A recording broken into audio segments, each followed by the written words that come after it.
Namaste, Polly. Namaskar also to the co-panelists and those of you who have joined us to listen to our presentations in this symposium, which focuses on decolonization of psychology. The symposium provides us with an opportunity to ask questions. Why psychology as a discipline has not delivered on its promise to create a world that supports freedom, that ensures dignity of individuals, that works for the marginalized communities. In my presentation, I'm going to focus on how colonization is related with construction of psychological knowledge. I'll also talk about how its new form, new liberalism, is associated with psychology, and what needs to be done if psychology needs to be decolonized. What we need to understand here is that psychological knowledge,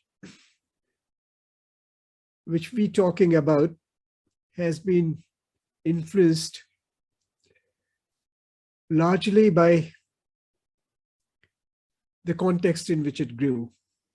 It will not be true that there was no attempt made to understand the behavior before they got colonized. I'm not suggesting that at all.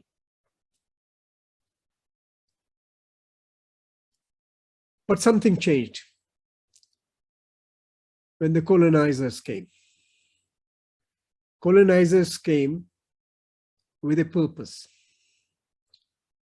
The main purpose was trade. But very soon, these traders grew ambitions to control what was going on in the place in which they had come. Just to recall that the East India Company, the Dutch India Company,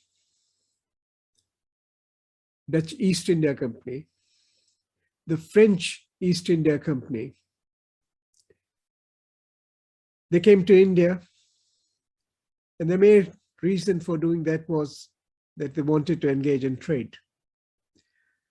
But as I said, that they had motives which went beyond trade. They wanted to control the natural resources from which they were going to profit. How were they going to do it? They were going to do it only if the local people supported them. But this would not have been possible if they didn't see things their way. So colonizers saw that education could be used as an instrument of mind making, as an instrument which could bring around the natives to their view of seeing things.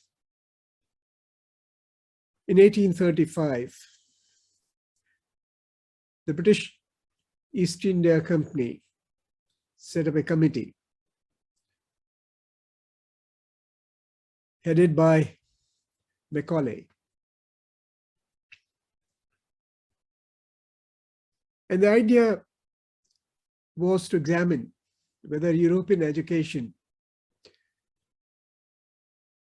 could be used for the natives. And if that could be done, then they would be able to develop minds which would welcome them. Minutes of February 2nd, 1835,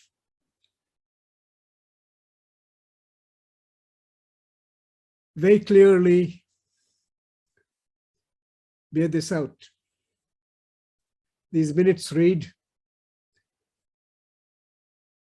that the purpose of education, and here when I'm talking about education, I mean European education,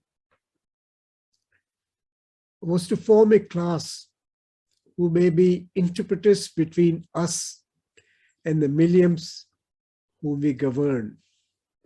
A class of persons, Indian in blood and color, but English in taste, in opinions, in morals, and in intellect. What happened as a result of European education, which got introduced in India following Macaulay, was that the minds which came to be created were not the real minds. These were minds which used European lens. They saw things differently. And in that sense, this education constructed minds which can be called shadow minds. These are minds which, following Macaulay, engaged in self-othering.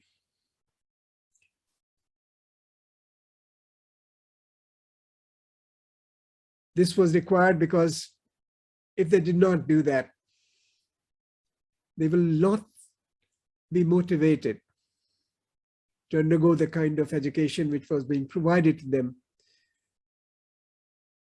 in the form of European education. The minds which got created also internalized that they were inferior to the people who were behind it, providing them with that kind of education. There's an interesting kind of take which Fanon makes. And I'm mentioning a poem by him here because very similar to what I'm saying here happened in Africa also. It was the education which turned the minds of the Africans, who viewed them not as equal to the white people. Let me read this poem, which I think will make it clear what I'm trying to communicate. Fanon's poem goes like this. Out of the blackest part of my soul, across the zebra striping of my mind, surges this desire to be suddenly white. I wish to be acknowledged not as black, but as white. Now, who but a white woman can do this for me? By loving me, she proves I'm worthy of white love. I'm loved like a white man. I am a white man. I marry white culture, white beauty, whiteness. When my restless hands caress those white breasts, they grasp white civilization and dignity and make them mine. This desire to be like the masters. This desire to be like a white person came because the medication which I'm talking about made that possible. What was this mindset like? This mindset which influenced not only how people saw things, but it entered the disciplines, particularly the social science disciplines, who were greatly influenced by it and developed around the mindsets which got created by European education. We know that European mindset was driven more by Aristotelian logic, and this logic is divisive. Unlike Indian logic and Indian mindset, which sees oneness among the elements, it divides. It distinguishes one object from another object. The Indian mindset relates, it emphasizes balance and harmony. Two other points which I can make here relating to the difference between the Indian and European schemas which create the mindsets which we're talking about. A major way in which the European mindset works is in the formation of identity. They're based more on distinctiveness.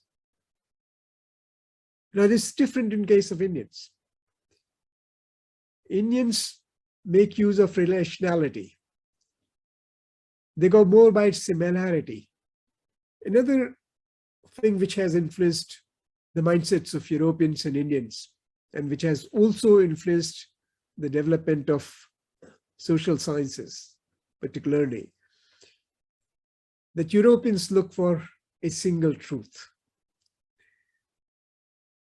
It's like what happens in case of Newtonian physics.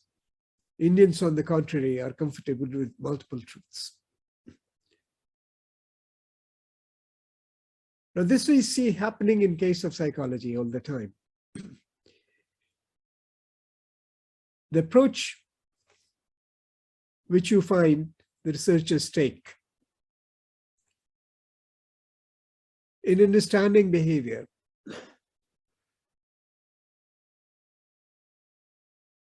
is always looking for a single truth. It was for this reason that the lab, the first experimental psychology lab, came to be established by Wilhelm Wundt. But something interesting happened there. Wundt was not only an experimental psychologist. There was another interest which he had. Wundt was very much interested in folk psychology.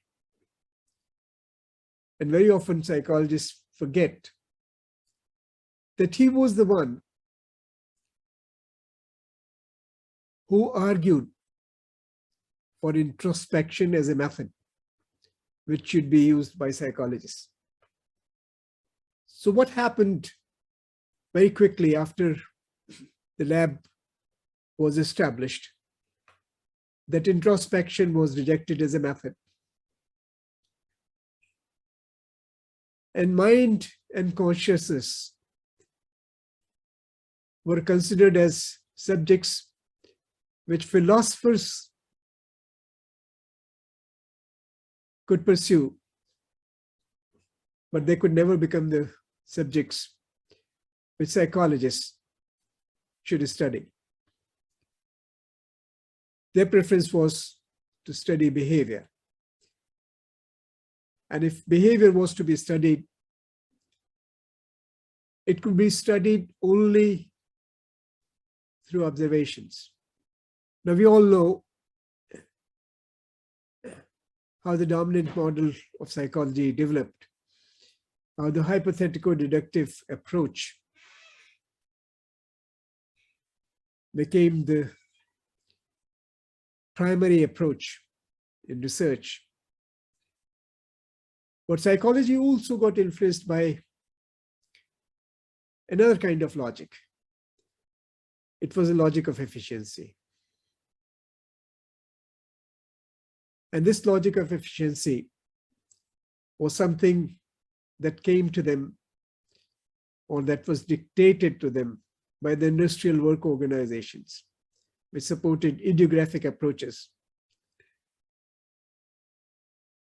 They believed that all individuals were not alike. Individuals differed with respect to their capabilities. They differed with respect to their motivations. And only those who could deliver should be selected.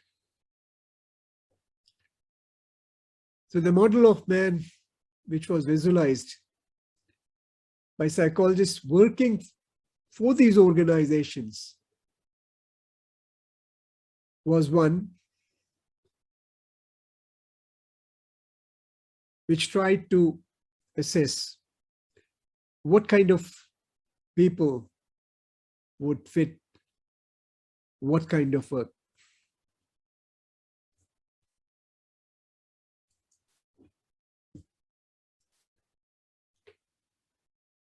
We're now into the age of neoliberalism, post-1970s.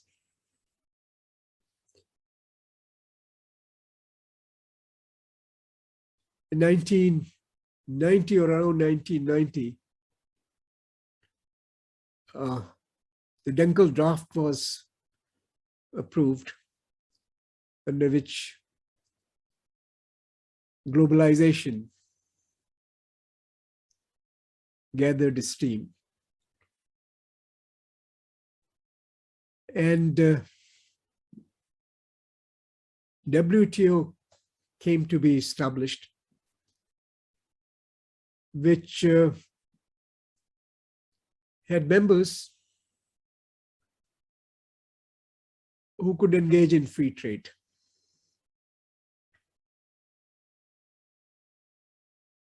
Liberalism, as we all know, supports individualism. It also supports free market economy.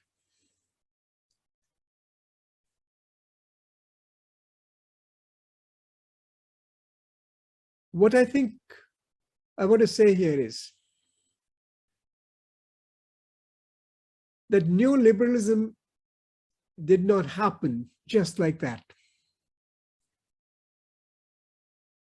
Neoliberalism was a result of the mindsets which our colonizers had created. There were psychological products which fed neoliberalism, and that's how it came to be created.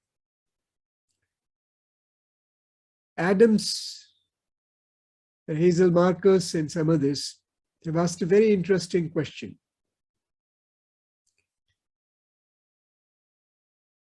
Has psychology changed as a result of neoliberalism? And what is the psychology of neoliberalism? They point out that neoliberalism has created self-ways that have created individualist habits of mind.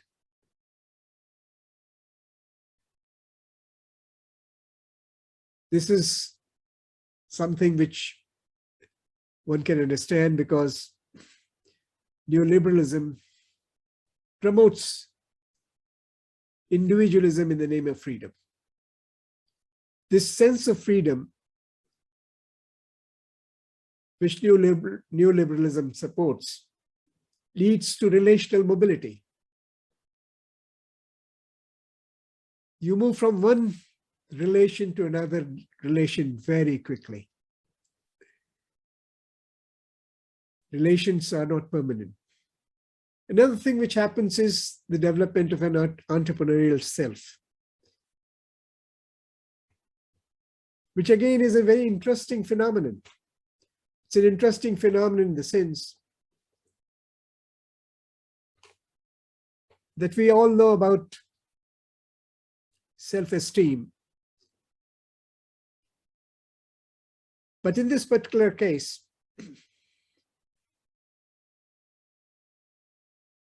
the self-esteem which individuals have are not enough. They need validation. And that validation comes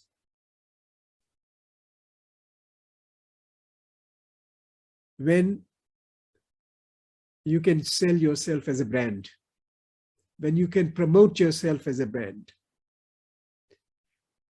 We again see that happening all the time.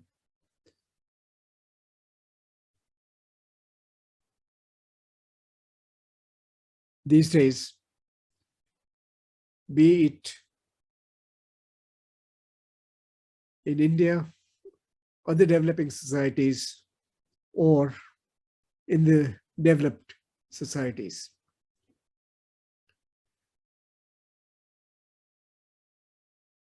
Adams and others, they also talk about another kind of change which they see has been happening. And that is that persons are freeing themselves from obligations. And this is because their personal growth imperatives have taken over, which has become more important. The personal goals have replaced their other goals, particularly the social goals. And what the mind seeks today, they seek positive effect and effect regulation. And they cannot live in a state where there is any kind of balance between the positive and the negative effects. The concept of emotional equipoise does not apply in their case.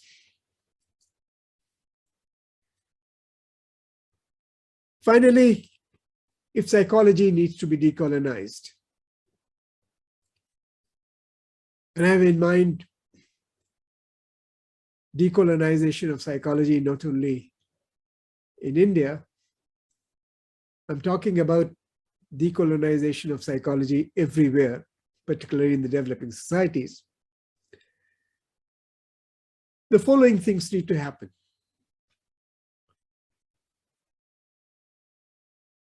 Psychology so far has a provincial character. It's a provincial character in the sense that it's largely Euro-American enterprise. There are psychologists who have risen against it. You'll recall that there are psychologists who have been supporting indigenous psychologies.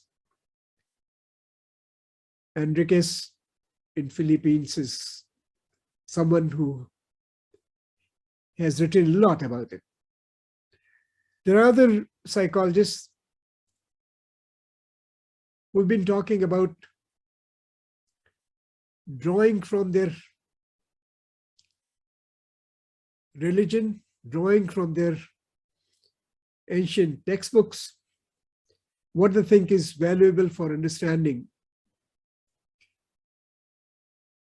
human behavior, human mind. One such example is that of Indian psychology. Ramakrishna Rao in Anand Paranjape are two names which we can talk about. There are, of course, cultural psychologies, which all of us are familiar with.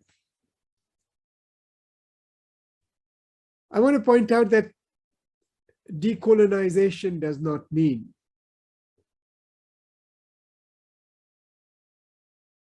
that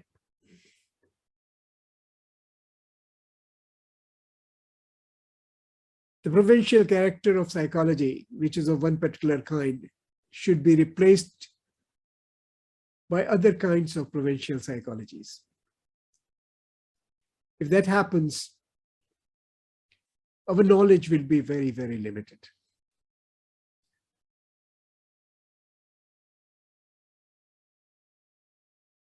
I don't want psychology to become essentialist. I still believe that humans around the world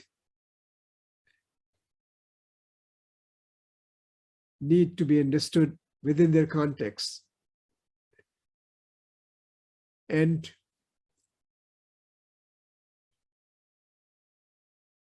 there are concepts and constructs which are common to all humans. It's in this context that I make a point that there is a need to develop what I call a global psychology. It's a psychology which will be based on the concatenation of evolving cultures. And it will use the memes of the past cultures also, which have survived. The need to have a psychology which will be able to accommodate diverse cultures, and it's in that context that we will be able to make sense of human behavior. We will be able to understand how psychological realities come to be constructed. Different people in different places may be constructing them differently, but we'll need to understand how that happens in today's world, which has become more open than it ever has been. A major problem with psychology has been that has resulted in epistemic violence. It downgrades certain kinds of knowledge. It sees it as irrelevant or useless. We'll need to identify what is in the present day psychology that results in epistemic violence and see that we get rid of it. And finally, we all need to get together to work towards a psychology that supports a vision of a society that is free of oppression and violence and is against unsustainable development. I hope that I have been able to address some of the questions which needed to be addressed. I'll be happy to answer any questions that you may have. Thank you very much.